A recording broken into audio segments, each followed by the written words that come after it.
บายดีพี่น้องแต่สิมาซูมใส่สระน้ำที่มันเฟือดอยู่ถึงหลังตึกเนาะมีสิมีตึกนี้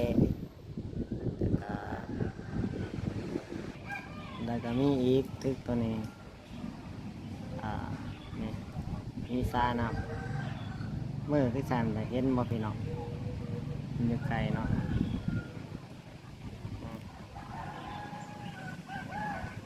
ที่แท้นี่มันถือว่าแห้งเนาะ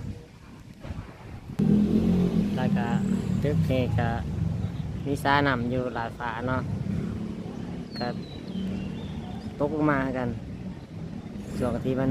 มีแผ่นดินไหวเนาะ